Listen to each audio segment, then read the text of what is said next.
Hello everyone. आज है 5 मई और मार्केट की अपडेट की बात कर लेते हैं। तो सबसे पहले गोल्ड की बात करते हैं। ठीक है, तो गोल्ड में क्या सिनेरियो चल रहा था 4 आवर के टाइम फ्रेम पे। पहले स्ट्रक्चर ड्रॉ करते हैं। ये था हायर हाई, हायर लो, फिर ये हायर हाई। ठीक है, और जैसे ही मार्केट यहाँ पे आई, इधर से एमएसबी हुआ, ये वाला जो लो था मार्केट ने ब्रेक किया और ये पूरा बन गया हमारा लोअर लो। ठीक है, ये बन गया हमारा लोअर लो, तो मार्केट डाउन ट्रेंड में शिफ्ट हो गई। ठीक है, मार्केट स्ट्रक्चर बुलिश से बेरिश हो गया। ठीक है, 4 आवर के टाइम फ्रेम पे। अच्छा, अब मार्केट क्या बनाएगी? लोअर लो लोअर हाइज बनाएगी। ठीक है, तो मार्केट ये वाला जो था ना, हम इसे लोअर हाई कंसीडर कर सकते थे अगर ये वाली कैंडल इसके नीचे क्लोज हो जाती।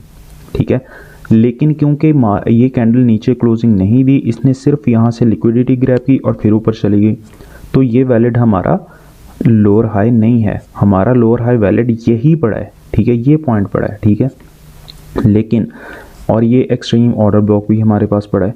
लेकिन हर दफ़ा ज़रूरी नहीं होता कि मार्केट सिर्फ एक्सट्रीम ऑर्डर ब्लॉक जो है ना उसी को टच करने आए और फिर नीचे जाए। तो जब भी मार्केट रिट्रेस करती है ना, ख़ास करके गोल्ड, तो ऐसा ज़रूरी नहीं होता। ठीक है, तो हो सकता है कि मार्केट यहाँ तक आए सिर्फ। ठीक है, यहाँ तक रिट्रेस करे तो, या फिर यहाँ तक करे, या फिर हो सकता है कि यहाँ तक भी कर दे। ठीक है, हमने क्या करना है कि मार्केट जैसे ही इस ऑर्डर ब्लॉक पे आएगी, हमने वेट करना है शॉर्टर टाइम फ्रेम पे जाके कंफर्मेशन का। कौन सी कंफर्मेशन? कि मार्केट एमएसबी दे शॉर्टर टाइम फ्रेम पे। जब मार्केट एमएसबी देगी शॉर्टर टाइम फ्रेम पे डाउन साइड के लिए, तो हम सेल में एंटर हो सकते हैं। ठीक है, एक सेकंड, तो हम सेल में एंट्री हमारी बना सकते हैं। ठीक है, और अगर बिलफर्ज के मार्केट इधर टच करती है, हमें कंफर्मेशन नहीं मिलती, तो हम वेट करेंगे कि मार्केट इधर आए एटलीस्ट। ठीक है, या फिर इधर आए। ठीक है, तो हम वेट करेंगे। ठीक है, कंफर्मेशन का वेट करना है। कंफर्मेशन के बाद कोई एंट्री नहीं लेनी। अच्छा, एक ऑर्डर ब्लॉक हमारे पास ये भी पड़ा है। ठीक है, अब ये मुझे लगता है कि मार्केट यहाँ से लिक्विडिटी लेने ऊपर जाएगी, लाजिम जाएगी मुझे लगता है।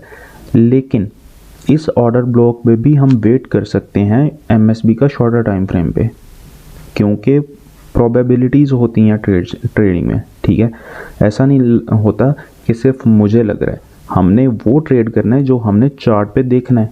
ठीक है, अच्छा, तो ये ऑर्डर ब्लॉक भी ट्रेड किया जा सकता है, लेकिन इसके चांसेस बहुत कम है। अच्छा, 4 आवर के टाइम फ्रेम पे तो स्ट्रक्चर बिल्कुल अभी बेरिश है, लेकिन अभी मार्केट ऊपर जाएगी रिट्रेस करने, पुल बैक। अच्छा, 1 आवर के टाइम फ्रेम पे क्या चल रहा है ये आपको समझाता हूँ। अच्छा, ये चल रहा है जी 1 आवर के टाइम फ्रेम पे। ये था लोअर लो बना, लोअर हाई, लोअर लो, ये हो गया इधर से एमएसबी। ठीक है, और ये हमारा नया हायर हाई बना। ठीक है, ये बना, ये हायर हाई नहीं बना हमारा, ये बना। अब यहाँ से मार्केट आई है रिट्रेस करने। ठीक है, ये पुल बैक था। ठीक है, अगर मार्केट इससे नीचे क्लोजिंग देती तो हम कहते कि मार्केट स्ट्रक्चर फिर से शिफ्ट हो चुका है बेरिश 1 आवर के टाइम फ्रेम पे भी, लेकिन नहीं हुआ, जो कि सिर्फ मार्केट ने नीचे से लिक्विडिटी ग्रैब की और फिर से ऊपर को चल पड़ी। तो ये पुल बैक था। अब मार्केट ने ऊपर को जाना है एटलीस्ट यहाँ तक।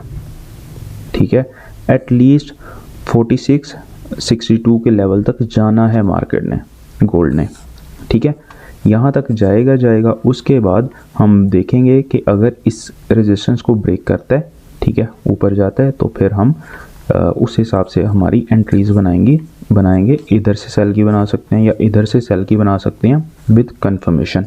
ठीक है, market structure shorter time frames पे आपका हो चुका है, और आपका सिर्फ इसलिए हुआ है कि मार्केट ने रिट्रेस करने जा रही है मार्केट 4 आवर टाइम फ्रेम के हिसाब से, क्योंकि 4 आवर के टाइम फ्रेम के हिसाब से मार्केट को अब रिट्रेस करना है।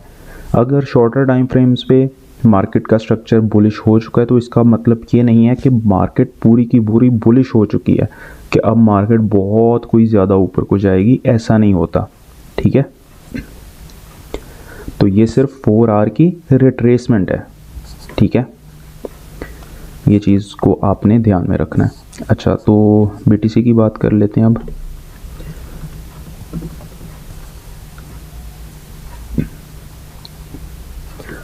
अच्छा, BTC क्या कह रहा था?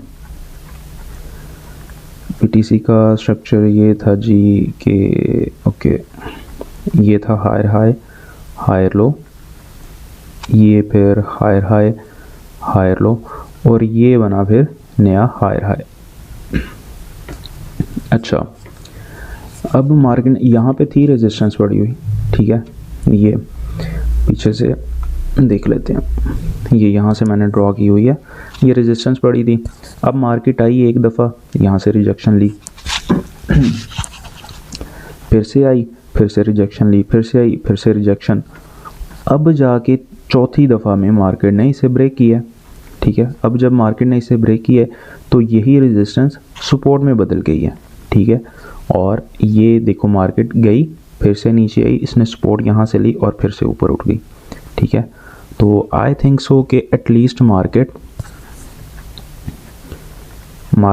83 तक तो जाएगी लाजिम, मार्केट को 83,500 तक लाजिम जाना चाहिए, ठीक है। उसके बाद हम वेट करेंगे कंफर्मेशन का। अगर हमें कंफर्मेशन मिलेगी तो हम शॉर्ट की ट्रेड के लिए देख सकते हैं, ठीक है।